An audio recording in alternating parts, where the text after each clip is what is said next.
அனைவருக்கும் வணக்கம்.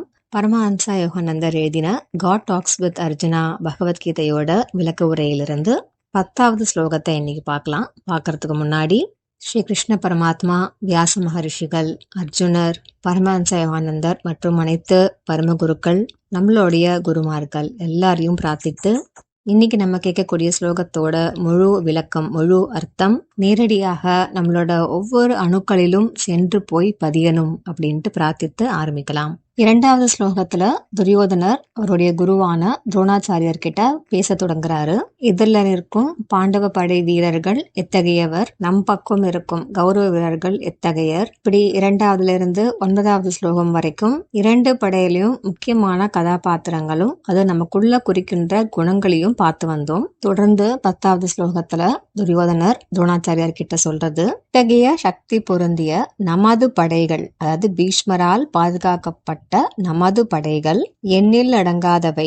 அதே சமயம் பீமரால் பாதுகாக்கப்பட்ட பாண்டவர்களுடைய படை குறைவாகவே உள்ளது, படை எண்ணிக்கை குறைவாக இருக்கிறது அப்படின்னு துரியோதனர் துரோணாச்சாரியர் கிட்ட, கௌரவ படை வீரர்களோட எண்ணிக்கை அதிகமாக இருக்கு, பாண்டவர்களோட எண்ணிக்கை கம்மியா இருக்கு, அதனால நம்ம பயப்பட வேண்டாம் அப்படின்னு வெளியில சொன்னாலும் உள்முகமாக துரியோதனரோட வார்த்தைகள் அவருடைய பயத்தை குறிக்கிறது. என்ன பயம் அப்படின்னா, நம் படையின் எண்ணிக்கை அதிகமாக இருந்தாலும் அது போதுமானதாக இல்லை, ஆனால் அவர்கள் படை குறைவாக இருந்தாலும் அது போதுமானது.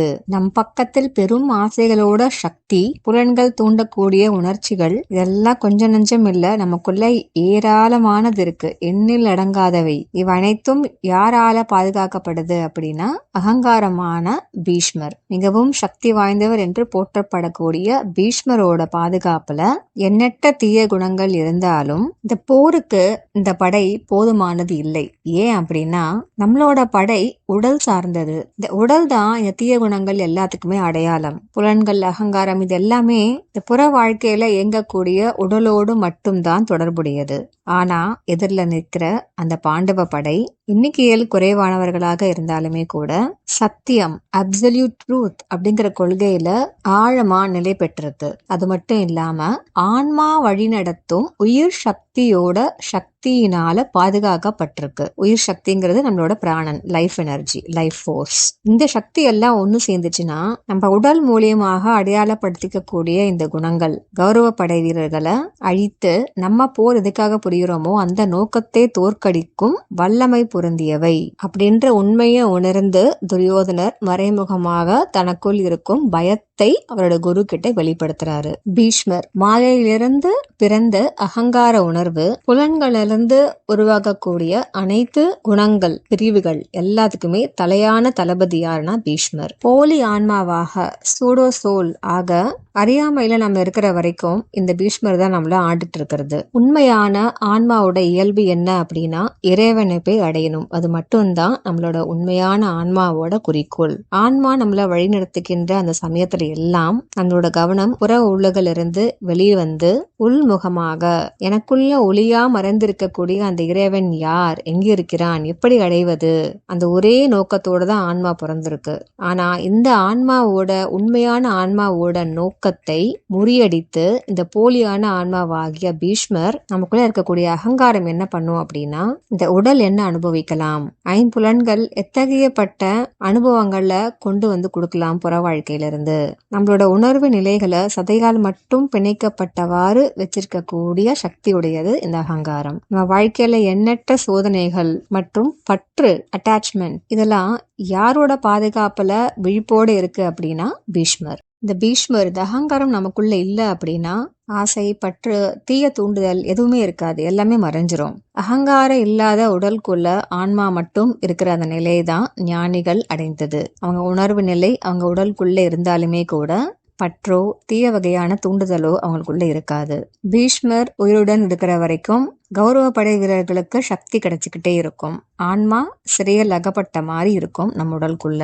ஒரு செல்வம் வளம் பொருந்திய இளவரசனை ஒரு குடிசைக்குள்ள சிறைப்படுத்தி வைத்தால் அந்த இளவரசன் என்ன நினைச்சுப்பாருன்னா, தான் ஒரு ஏழையாகவும் தன்கிட்ட செல்வம் இல்லாததாகவும் நினைச்சு வாழ்ந்துட்டு இருப்பாரு. உண்மையில அவர் யாரு? இளவரசன். நம்ம ஆன்மா இந்த மாதிரிதான் இப்ப நம்ம உடலுக்குள்ள சிறைப்பட்டு இருக்கு.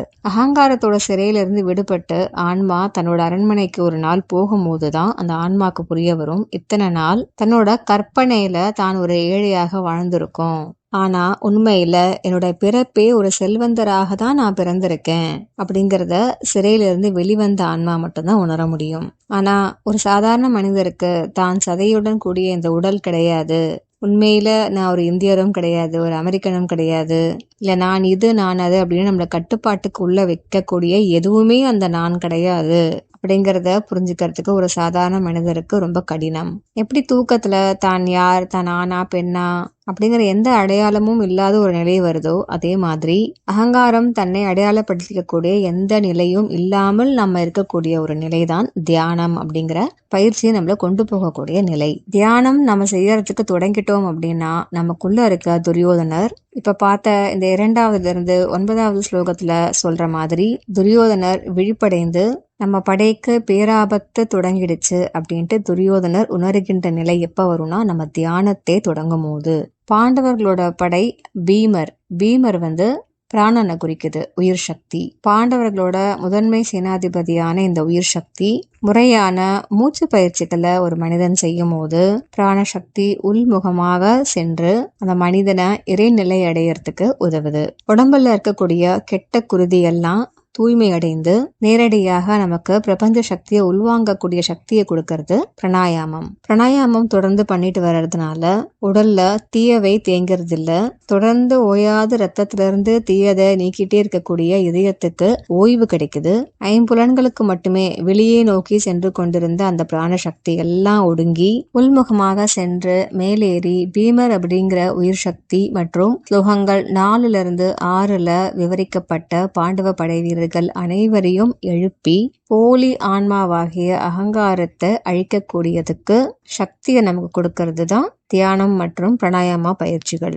இந்த வகையில ஒரு மனிதன் பயிற்சிகளை பண்ணிட்டு வந்துகிட்டே இருக்கும் போது தியானத்துல அவர் அடையக்கூடிய ஒரு உன்னதமான நிலை தான் சமாதி. இந்த சமாதிங்கிற நிலை இன்னும் மேல வலுவடைஞ்சுக்கிட்டே இருக்கும் போது ஒரு கட்டத்துல தியானம் பண்ணும்போது மட்டும் இல்ல, எப்போதுமே அவருடைய நிலை, உணர்வு நிலை, ஸ்டேட் ஆஃப் கான்சியஸ்னஸ் சமாதி நிலையாகவே நிலை பெறுகிறது. இறையோடு ஒன்றாக கலந்த ஒரு நிலை, ஒன்னஸ் வித் காட். யோகானந்தர் இங்க ஸ்டேஜஸ் ஆஃப் சமாதி, இறைநிலை அடைவதற்கு முன் நம்ம கடக்கக்கூடிய படிக்கட்டுகளை பத்தி சொல்றாரு.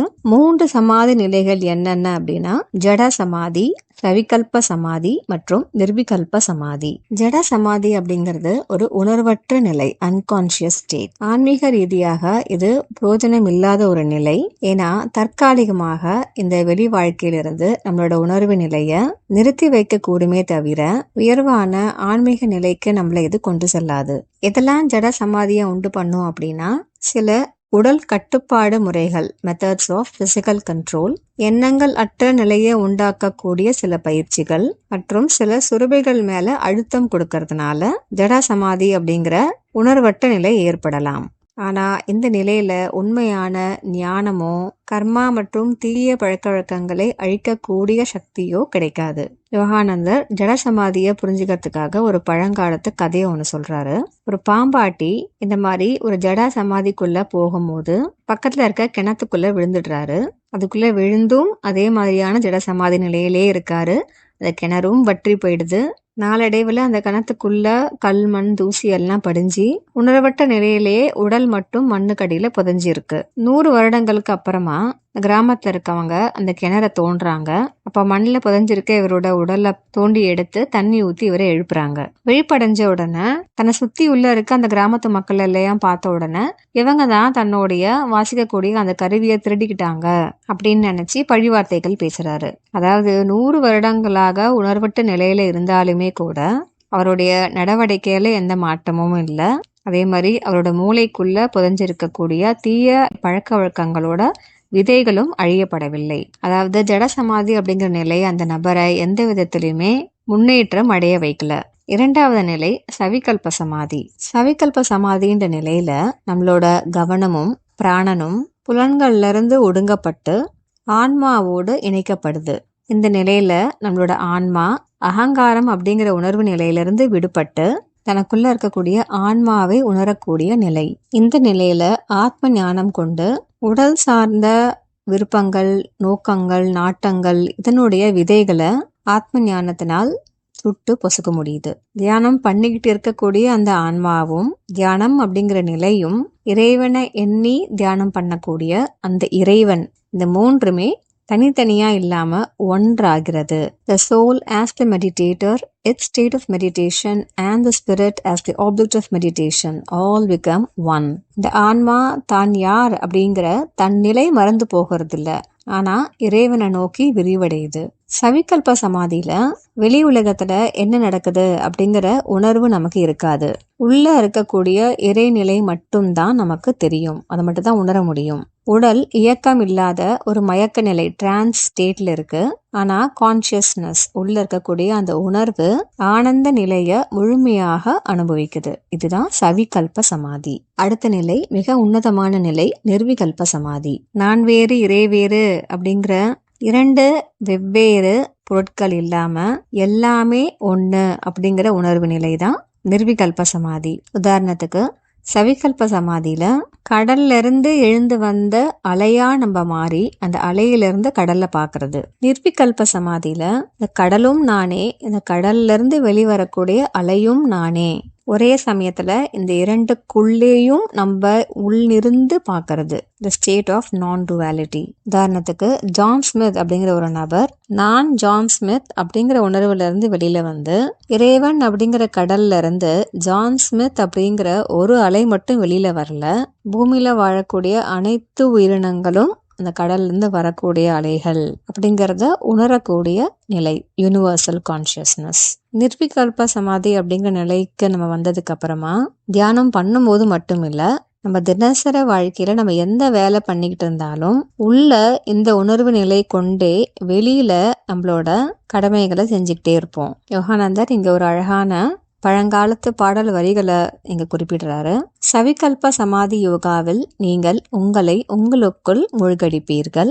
அதாவது உங்களை, ஈகோவை உங்களுக்குள், இறைவனுக்குள் மூழ்கடிப்பீர்கள். நிர்விகல்ப சமாதி யோகாவில் நீங்கள் உங்களை உங்களுக்குள் காண்பீர்கள். உங்களை, ஈகோவை உங்களுக்குள், இறைவனுக்குள் காண்பீர்கள்.